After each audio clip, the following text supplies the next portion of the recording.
Assalamualaikum warahmatullahi wabarakatuh.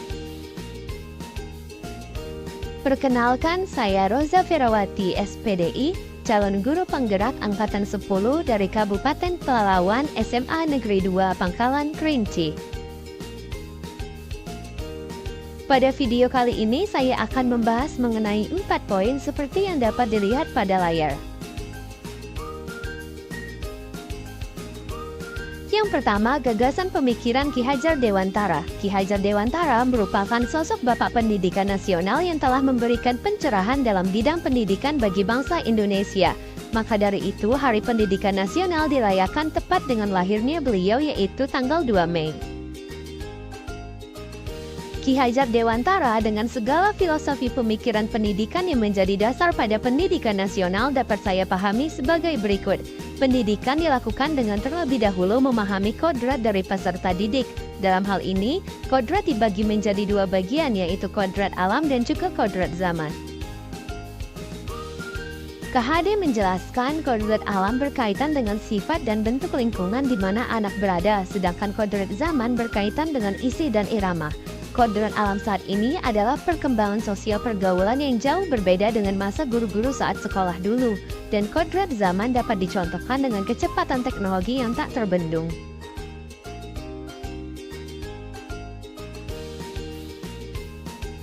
Untuk bisa memberikan pendidikan yang sesuai dengan kodrat alam dan kodrat zaman, maka perlu dilakukan dengan memperhatikan azas trikon, yaitu azas kontinuitas, azas konvergensi, dan yang terakhir azas konsentris.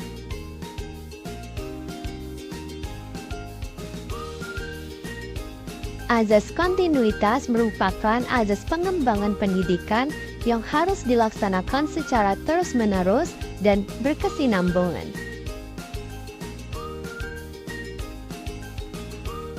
Lalu azas konvergensi merupakan pengembangan pendidikan yang dilakukan bisa mengambil dari berbagai sumber dan disesuaikan dengan kebutuhan serta potensi yang kita miliki sendiri. Yang terakhir, azas konsentris. Azas konsentris dapat diartikan sebagai pengembangan pendidikan yang dilakukan harus tetap berdasarkan kepribadian kita sendiri. Poin 2. Alasan kontekstual mengenai penerapan gagasan pemikiran Ki Hajar Dewantara. Yang pertama, pendidikan merupakan suatu proses yang tidak diam tetapi harus selalu berubah atau dinamis untuk menyesuaikan dengan kondisi alam atau peserta didik dan juga kondisi zaman atau era. Kebutuhan peserta didik saat ini sudah sangat jauh berbeda dengan beberapa tahun lalu, tepatnya sebelum negara kita diserang oleh virus COVID-19. Tanpa disadari, banyak profesi yang bisa dilakukan dan menghasilkan banyak pemasukan selain profesi pada umumnya. Dan peserta didik harus tahu itu agar bisa masuk dalam dunia pekerjaan nantinya. Dengan demikian, pendidikan haruslah menyesuaikan dengan kodrat alam dan juga kodrat zamannya masa kini, agar nantinya peserta didik cakap dalam bidangnya sesuai dengan teori dan praktik yang dipelajari di sekolah.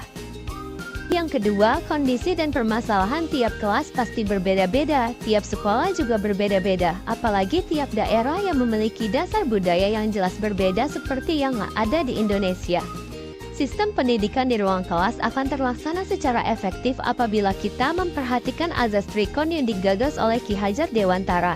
Azas trikon ini menjadikan prinsip perubahan yang dapat kita lakukan untuk mewujudkan transformasi pendidikan menjadi pendidikan yang berpihak kepada murid serta melaksanakan pendidikan budi pekerti. Dengan demikian, tercapailah tujuan pendidikan, yaitu peserta didik dapat mencapai keselamatan dan kebahagiaan setinggi-tingginya sebagai individu maupun sebagai warga masyarakat. Poin ketiga, demonstrasi hasil penerapan gagasan pemikiran Ki Hajar Dewantara. Pertama, pembelajaran yang terdiferensiasi.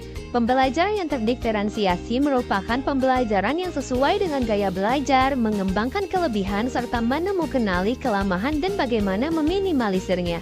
Yang kedua, pembelajaran kunjungan. Pembelajaran kunjungan merupakan pembelajaran dengan mengunjungi lembaga atau perusahaan yang ada di sekitar lingkungan sekolah untuk mengetahui kebutuhan dunia kerja. Terakhir, pembelajaran inovatif. Pembelajaran inovatif merupakan pembelajaran yang berkesinambungan dengan dunia masyarakat dan dunia kerja, sesuai dengan kebutuhan dan potensi yang dimiliki oleh peserta didik dan tetap berdasarkan kepribadian kita sendiri.